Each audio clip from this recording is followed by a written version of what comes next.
Hello everybody, welcome to another video and welcome to a kind of just a big rant. Basically, I have no other word for it. Apple this past week have not been in my good books. If you follow me on Twitter, then you will see quite clearly my feelings towards the current Mac lineup and the new MacBook Pros. Now, I'm not sure what this rant is going to be titled as. Obviously, you'll know because of the video title, but at this point, I don't know whether this isn't going to be aimed at one specific product, although we are going to talk about the new MacBook Pro specifically, because I also have a lot of things to say about just the whole lineup in general, because it's an absolute mess at the moment, frankly. I don't have any notes. I tried writing down notes a couple of minutes ago just to knock off points that I could get across, but I wouldn't know where to begin. So I'm just going to hope that I can kind of get through everything I want to talk to. So bear with me, and here we go. So, as I think I probably... See, I've already lost count of what I'm doing. This week, Apple announced the new MacBook Pros. Fancy, beautiful looking new MacBook Pros. MacBook Pros with 4 Thunderbolt 3 ports in the form using the USB-C Type-C connector. This is meant to be the MacBook Pro. Look back now, before iPhone was a thing, look where a lot of the current core Mac base is and where they came from. They were video editors, photographers, web designers, creative individuals. That is a massive core of the Mac user base, even to this day. If someone wants something really stupidly powerful and kind of workstation grade, they'll go get one of those Dell monster workstation things. The Mac still appeals massively. It's still a niche product, although the user base has been growing over the last few years into a more mainstream sort of audience. It's still got a massive user base of designers and creative individuals.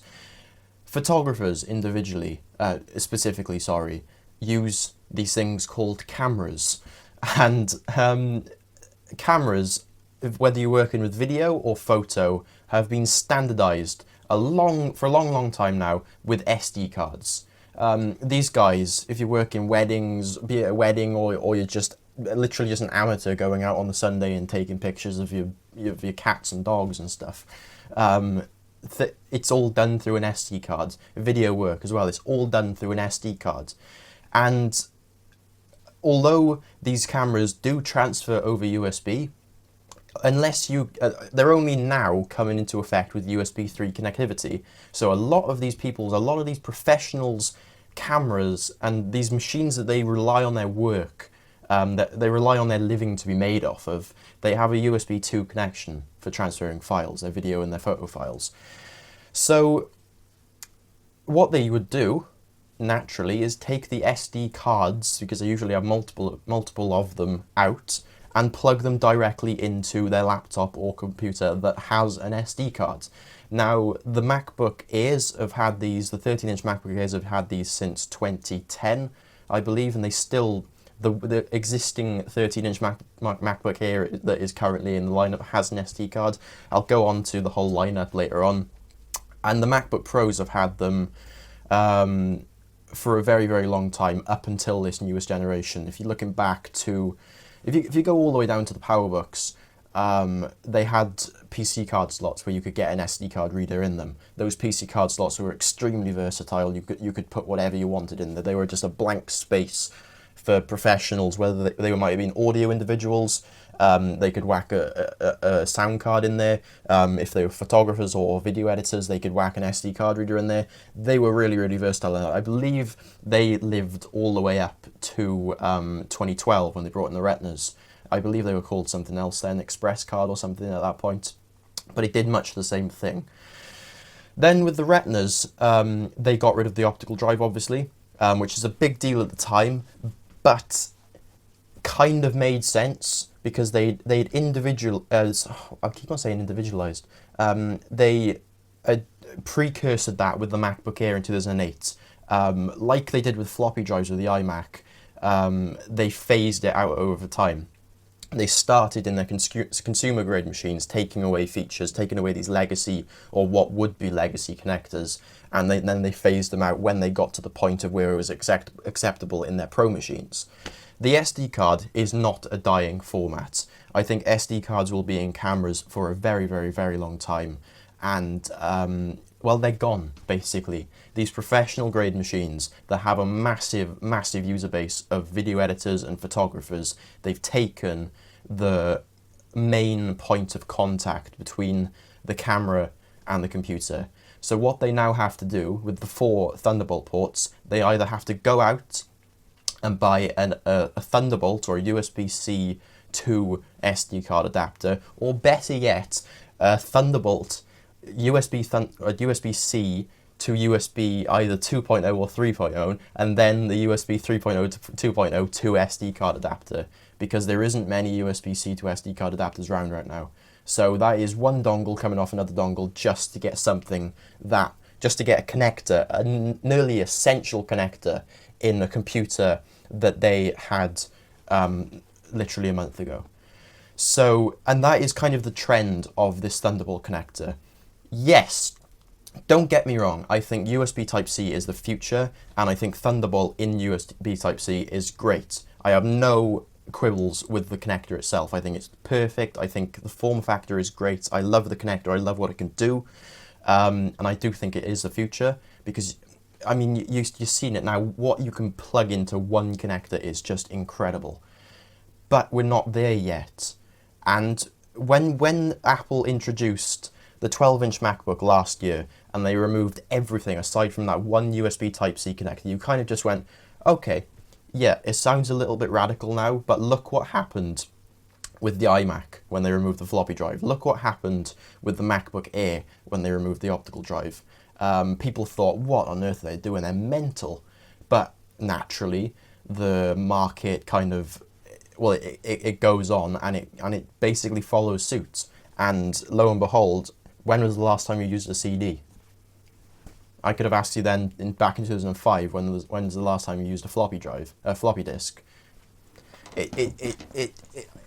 I understand the whole, you have to at some point, someone has to jump in order for the industry to move forward. I understand that completely. So when they introduced the 12-inch MacBook, I was kind of, although I don't necessarily like the machine, I think it would have been much, much nicer to put a second one in, so you could at least charge and plug something in at the same time without having a dock or something. I'll go on to docks in a minute, because they're a completely different mess all in themselves.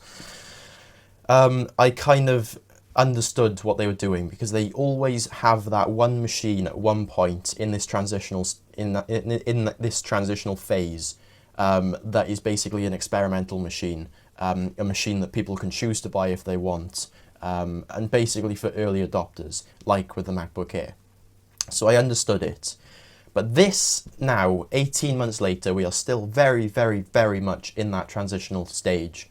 USB-C has not caught on at all yet. It will be a good 4-5 years, I think, before we start seeing USB Type-C in phones. I mean, you're seeing manufacturers slowly moving over to USB Type-C now. And then in things like, just general things like USB drives and phone chargers and stuff like that, I think it will be at least 4 years until it becomes the standard. Because it's not an easy task. It's not like just removing a disk, because that is a form factor in and of itself. You can remove that, because the reason why the optical drive and optical media is dying is because people have it digitally now. It's not a direct replacement.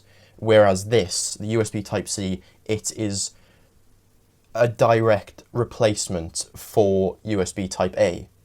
And that is the big difference. It's not something that you can just take out and wait for people to get adjusted to. This is something that you need to get people to make the conscious effort to transfer all of their already existing stuff over to. That is what makes it different to the loss of the floppy drive or the loss of the optical drive, in my opinion. or even the loss of the headphone jack in the iPhone 7. It's not just a removal of a jack, it is a change, and that is the big difference. So I've lost my train of thought. This is basically the issue I'm seeing. The MacBook was an experimental product. It is an experimental product. It's the jump. It's the first guy to push over the edge. So this is when these MacBook Pros were introduced, they've removed everything aside from 4 of those connectors. I just don't understand it. I don't understand the reasoning. You see in, for example, the Chromebook, I believe it's the new Chromebook Pixel, and the Dell XPS line of computers, so the XPS 13, XPS 15, both very, very nice laptops.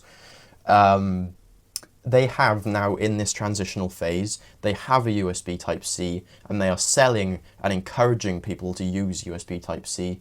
I believe in the XPS 13 and 15 you can use the USB-C for charging if you want, and they're also encouraging people to buy accessories for it. So when the time comes, people will be well equipped to deal with this removal of the normal USB jack. And they also then, obviously, in this transitional phase, have a number of full-sized USB ports in existence, in addition to the USB Type-C. That is how it should be done. If Apple really wants to accelerate this change to USB Type-C, they need to soften the blow, because you cannot go from basically looking 1 year ago, they had USB Type-A on every single one of these devices. As soon as the MacBook, the 12-inch MacBook was released, it was signified that the USB Type-C was the way Apple wanted to go.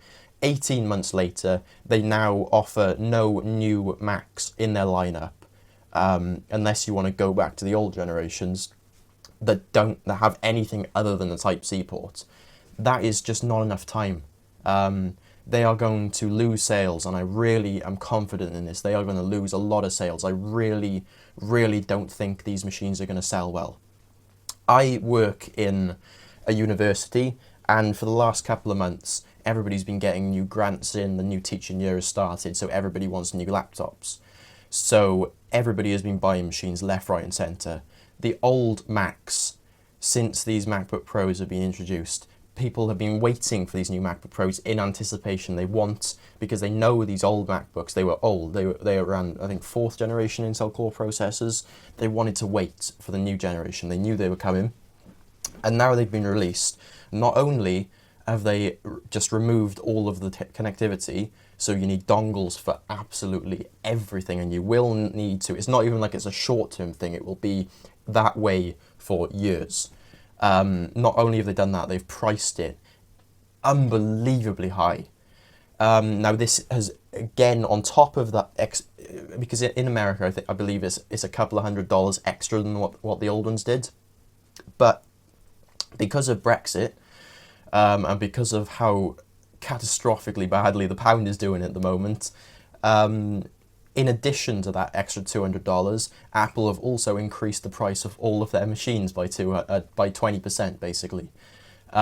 So not only have we in the UK got to swallow the price increase of just the machines themselves being new and shiny, and they want to charge more for them, we also have to deal with the extra 20% for the whole exchange rate changes.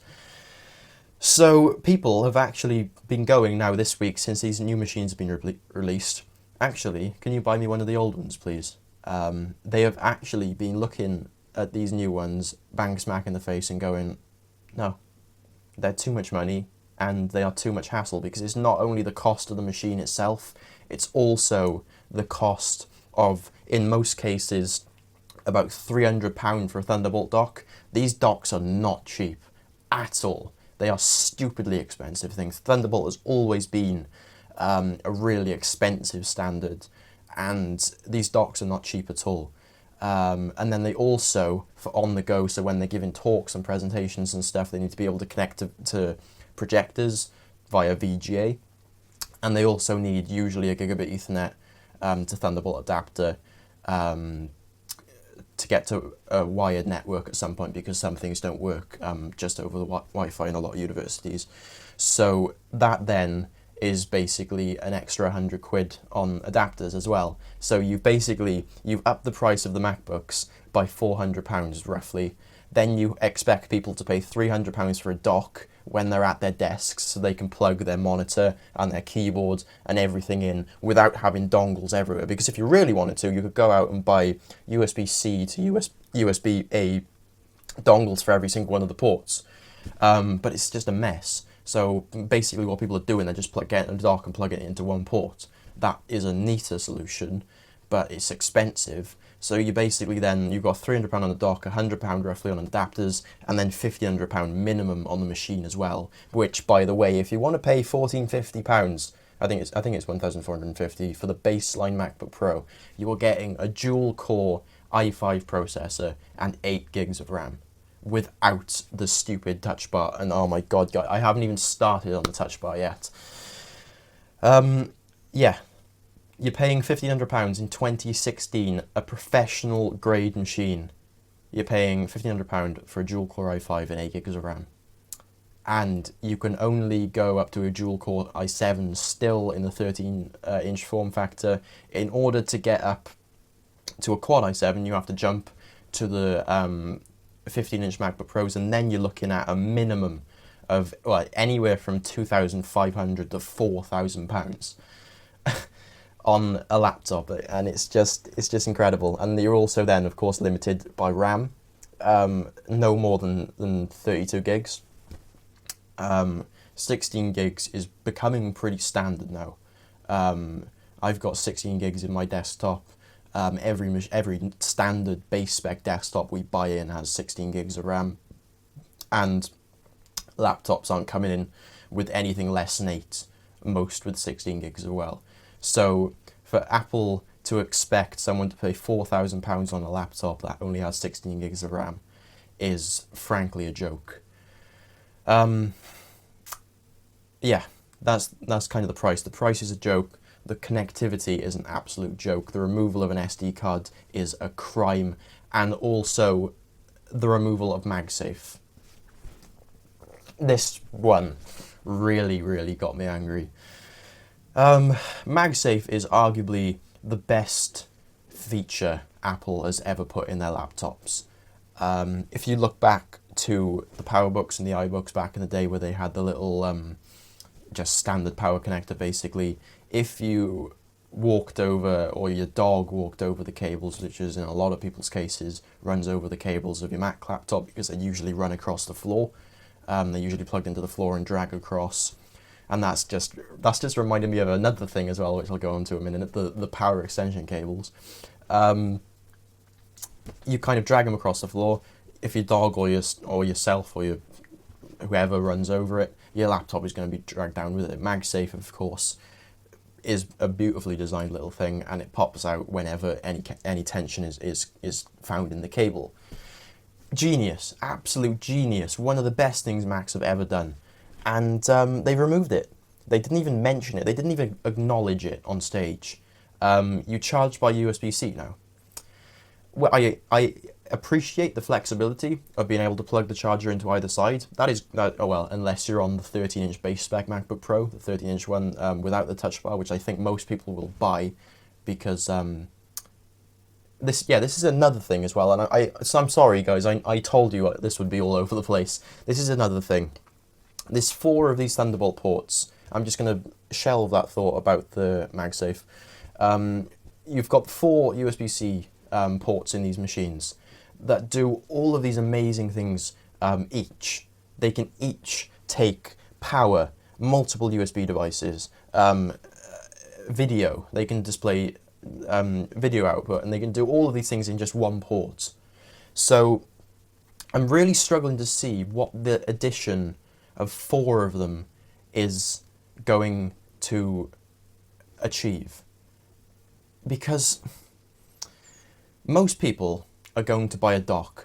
This is the stark reality of having a laptop setup in 2016 with these USB-C ports. People are going to buy a dock.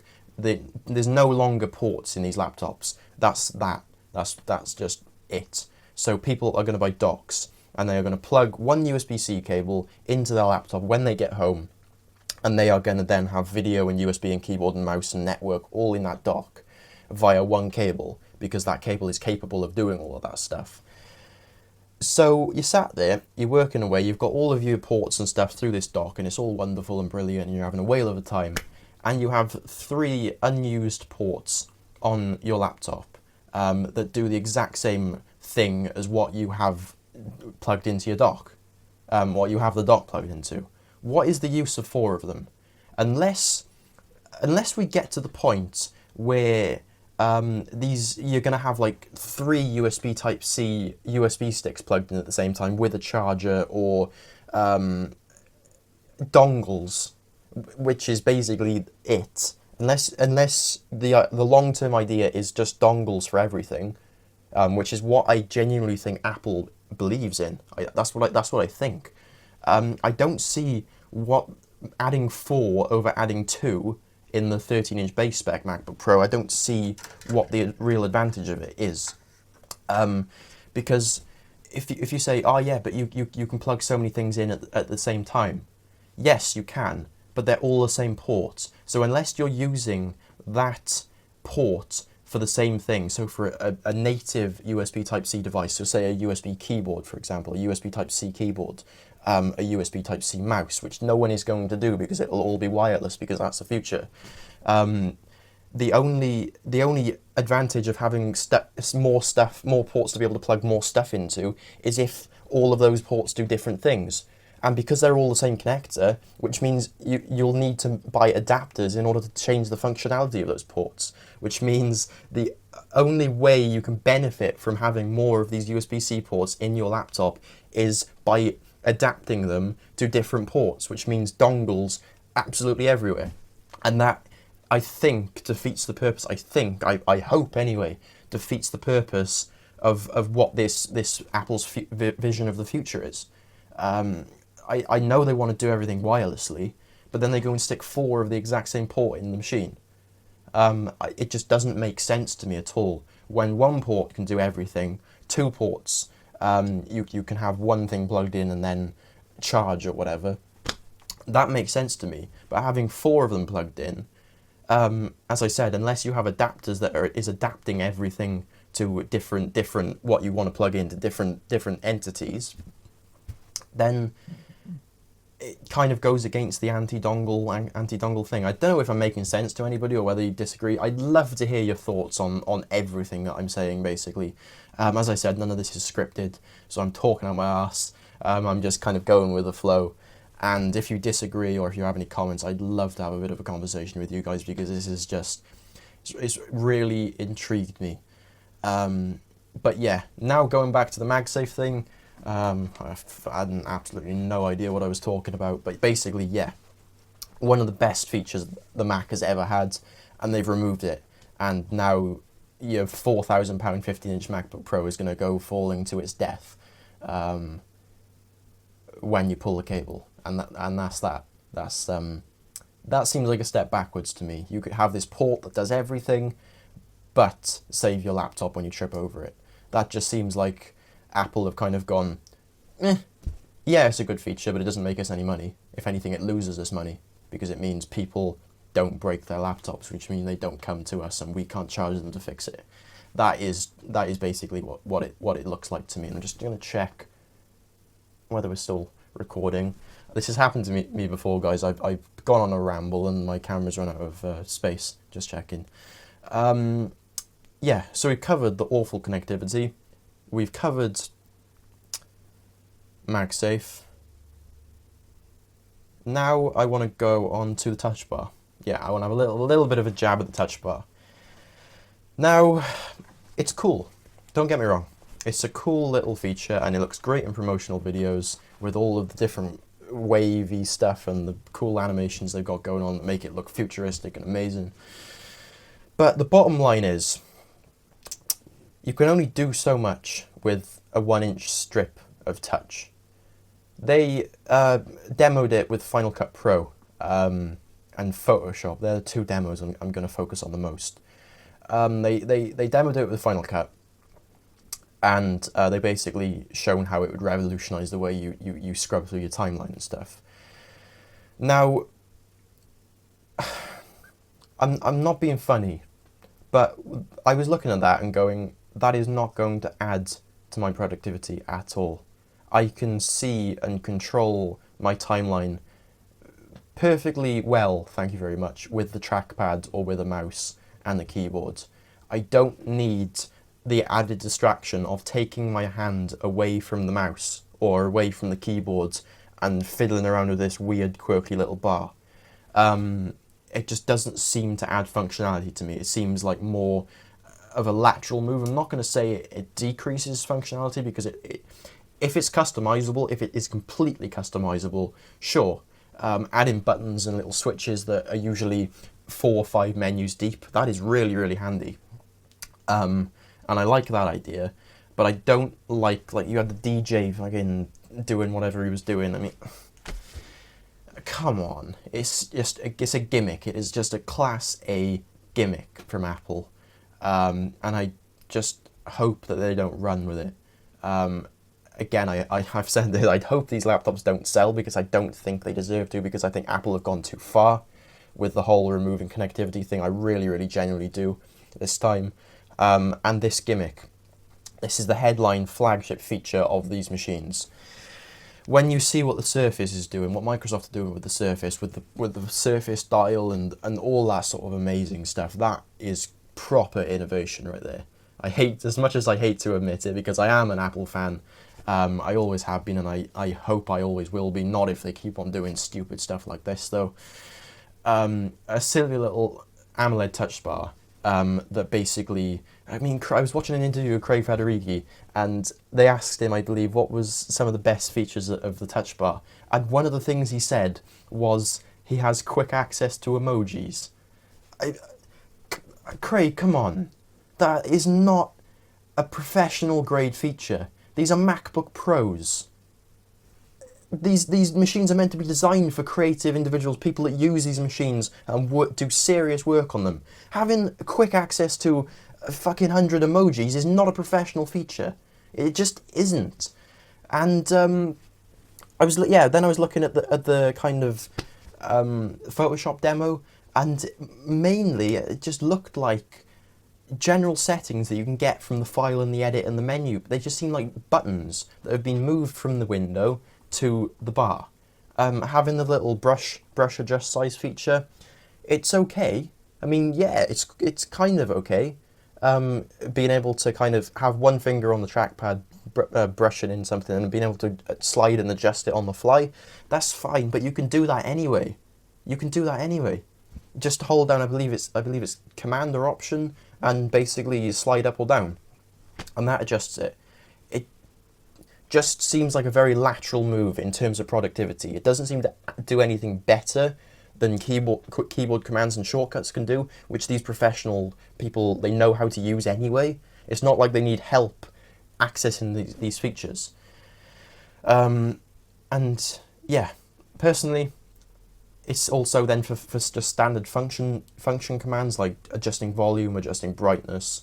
That is an extra step away now. Instead of being able to press just one button, you most of the time have to go in to a menu and then slide it. That's just added time.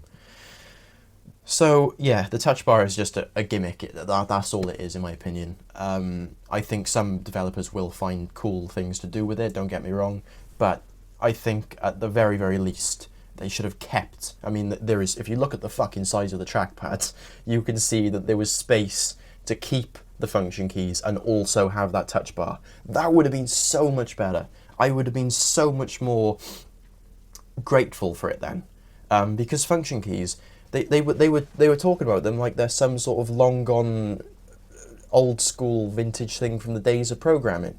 They're not. They give you access to a whole range of keys that aren't already binded by number buttons or general letters and stuff.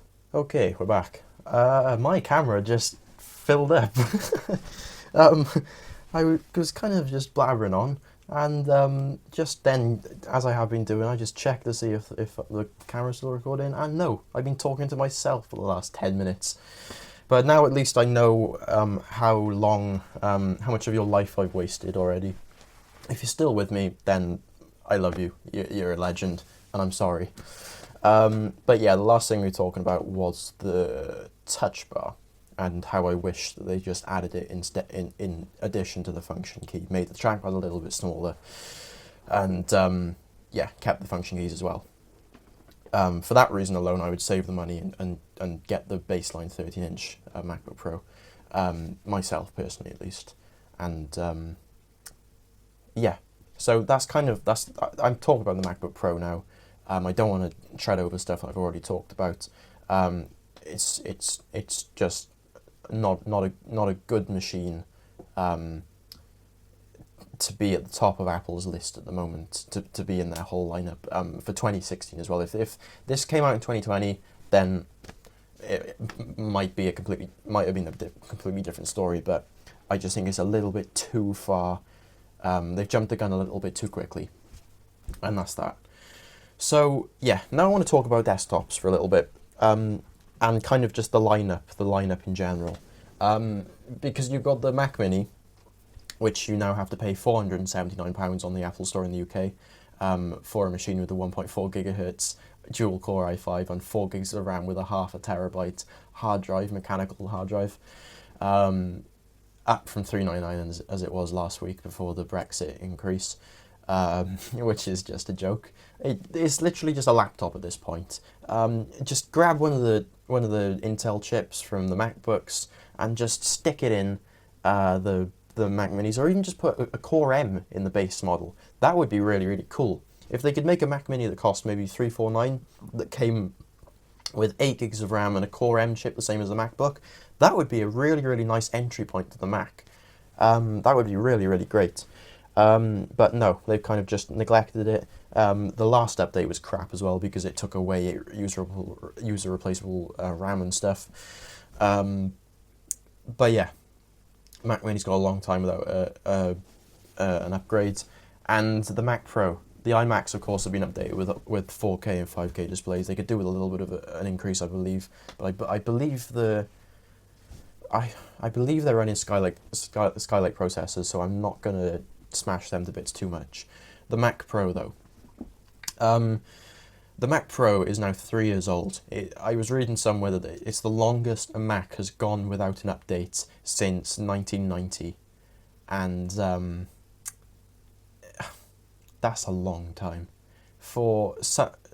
This Mac Pro represents the absolute pinnacle in Apple engineering and design, and they are for their utmost of power users, the people that will absolutely smash this machine every single day, 24/7, doing whatever calculations or 4K video editing or whatever. And it's gone 3 years without an update. And I remember they made such a big fuss when it came out because people were getting itchy at the time because the Mac Pro hadn't been updated since 2012, or technically 2010, but it got a minor little update in 2012. They made a big fuss about it. Phil came on stage, can't innovate anymore, my ass.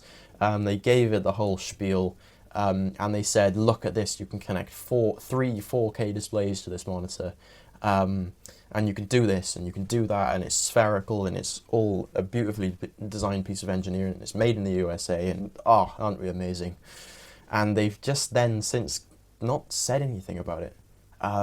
It's just kind of just gone flat. They've completely, not only did they not release a 4K display as everyone was expecting them to, this week now they've officially stated with the introduction of that LG panel that they want you to connect to your new USB-C equipped MacBook Pros. They officially pulled out of the Apple first-party display game. So we will never, ever see another Thunderbolt display or another Apple first-party display, which is a massive shame because going all the way back to the old CRTs, they've always made really, really nice panels, and they still obviously bake them into their iMacs and stuff. They might make nice displays, and yeah, it's a shame. And it just kind of again signifies that Apple is frankly pulling out of the pro game, which is just crazy, because they have a very, very, very, very loyal base of customers. They have a core base of Mac users that will stick with them through thick and thin, going all the way back. You have people that have used Mac since the late 80s, and they've stuck through the whole of the 90s when things were really not going well for them, and they're still buying Macs to this day. And by doing this, and by releasing these MacBook Pros with the USB-C, and by neglecting the Mac Pro range, not updating them in 3 years, taking away control over the iMac's upgradability, they're just giving a massive just middle finger after middle finger after middle finger to these people. And I'm not sure how much longer these people will just take it. They'll just bugger off and buy one of the great PCs that are on the market, as much as they want to avoid the horror of using Windows 10, which I cannot blame them. It's just getting a bit too much. It's kind of got to the point where people are just tolerating what Apple are doing instead of celebrating what they're adding, if that makes sense. They kind of gone, oh, Apple have done this, but I'll still buy it anyway because it's an Apple machine and it's updated and it's all nice and shiny. It's kind of, people are just kind of coping instead of actually going, yes, I'm really enthusiastic about this product. I answered a question someone asked me on Twitter a couple of days ago. I believe it was before the MacBook Pros were announced. Do you think the MacBook Pro, Mac Pro will be discontinued? And I said to him at the time, I said, no, I think they'll see an update along with the iMacs and the Mac Minis. But given the way they've just been talking in this recent event about the USB Type-C, and they were showing like pictures of the 15-inch MacBook Pro hooked up to everything that you would normally plug into a Mac Pro, I honestly think that it might be. I don't think the Mac Pro will be updated again. I'll be very, very surprised if it's in the lineup this time next year, because I think leaving the product untouched for 4 years is just too much, and they either have to do something very, very soon, or they will just discontinue it. And I'm leaning, the more I think about it, the more I'm leaning to they will discontinue it and recommend someone goes out and buys a 5K iMac. Because you've seen like a top of the line 5K iMac, it has a decent little graphics chip, probably not enough to run the 5K display that it's got in it.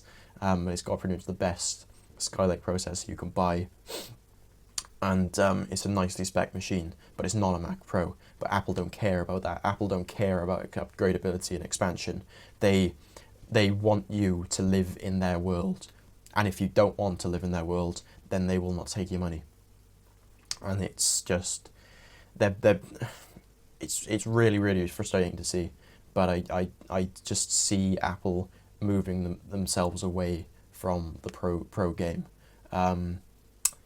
which is a shame, because when or if the iPhone and the iOS falls in the future, what will be there to pin Apple up? It will be their computers. It will always be their computers. Their computers will always be the base of their business. And I think if they're just neglecting the systems themselves and the customers that are buying the systems, then I think they're going to lose that core base of loyal customers that they've had for so long. And yeah, that's pretty much all I've got to say today, guys. I don't want to go on for too much longer. When the battery ran out, I saw how much I'd rambled on about. Just one last point about the actual MacBook lineup as a whole. Basically, you've got the MacBook Pro 13-inch baseline without the touch bar. We're going to call that the middle ground. Then to the left of that, below it, you've got the 12-inch MacBook with the Core M processors. Above it, you've got the 13-inch MacBook Pro with the touch bar and the 15-inch MacBook Pro with the touch bar. Because you can't class the 13-inch MacBook Pro without the touch bar and the one with the touch bar in the same league, because they have different processors and they're different machines. By the looks of iFixit's teardown, internally they're very, very different machines as well. So you've got those three machines, kind of little, medium, and large in a way, and then you've got the MacBook Air 13-inch. They've killed the MacBook Air 11-inch. replaced technically by the 12-inch MacBook. You've also, though, they've kept the 13-inch MacBook Air in the lineup. And this is where it gets really, really weird, because along with the 13-inch MacBook Air they've also kept the old generation 13 and 15-inch MacBook Pros with all of the old connectors like HDMI and USB and Thunderbolt. And it's proving already, it's only been a few days since they were announced, but I've seen in work people are picking the old machines over the new ones, because I'm not sure, I seem to remember talking about this, but they're looking at the new machines, they're looking at the added cost of the machines themselves and then the docks and the adapters on top of that, and then they're seeing that they can go out and save not only the £500 on getting an old generation one, but also the £300 on the dock and a £100 on the adapters. So they're saving themselves getting on £1,000 by just going with an older machine and getting more ports out of it. So you've got that contradicted inside the MacBook Pro lineup. Then also you've got the MacBook Air 13-inch kind of sat awkwardly in the middle between the 12-inch MacBook and the base model 13-inch MacBook Pro without the touch bar. Now you've got the 12-inch MacBook, which really, we're going to forget about it because it's not really a direct replacement to the MacBook Air. The MacBook Air is still a powerful machine. It's a lot more powerful than the Core M processor that's in the MacBook. It has a lot more connectivity. It has two full-size USB ports and Thunderbolts. So we're going to say that the MacBook, the 12-inch MacBook, although it will eventually replace the MacBook Air, it isn't a direct replacement. Apple effectively want their MacBook Air customers to move up to the MacBook Pro or settle and downgrade essentially to the 12-inch MacBook. So yeah, you've got the 13-inch MacBook Air, and then you've got the 13-inch base model MacBook Pro, and Apple even said and made a point that they want their 13-inch MacBook Air customers to go out and buy the base model 13-inch MacBook Pro, which makes no sense, because why would you have then the Pro line if you want the Air customers, which are basically the consumer grade customers? Why would you want them buying your MacBook Pros? Why would you call them MacBook Pros at least? It makes no sense to me. But yeah, you've got, they want you to jump ship to the MacBook Pro with two Thunderbolt ports, but you've got the MacBook Air with two full-size USBs and a Thunderbolt, with a Thunderbolt of which does a lot of what the Thunderbolt USB-C ports in the MacBook Pro does anyway. So you've got so much crossover between the lines. You've got the 12-inch MacBook, which isn't quite fast enough and capable enough to eat into the MacBook Air sales. You've got the MacBook Air, which is slower than the 13-inch base model MacBook Pro, but it has more connectors, so it kind of eats in and they kind of merge together. And then you've got all of the old MacBook Pros, which again are slightly slower and more outdated than the new machines, but they're more expensive, and you then have to buy stuff in addition because they have no proper connectors, so they kind of eat in and cannibalize each other's sales, and it's just a massive mess at the moment. And I don't know what they're doing, frankly. I just don't know what they're doing anymore. I'm going to stop talking now, guys. I have no idea how long this video is going to be. If you've made it to the end, then I'd love for you to drop a comment. Because I'm just really intrigued to see if anybody can actually stand and sit through what must be 3/4 of an hour of me just talking absolute shit. If you disagree or agree with any or all of the comments that I've made in this video, even I probably won't agree with them, because I don't know what I've been saying for half of this. It's just been one point after another, whatever's coming into my head. Please leave comments, get discussion started. I'd like to talk to you guys about this, because I think it's pretty crucial for the future of the Mac and the way Apple is taking it. And yeah, it's an interesting time. So yeah, I hope you enjoyed the video, guys, and I'm trying to think if there's any other points now. Nope, there's not. Stop talking, Niall. As always, I'll see you in the next one. Bye bye.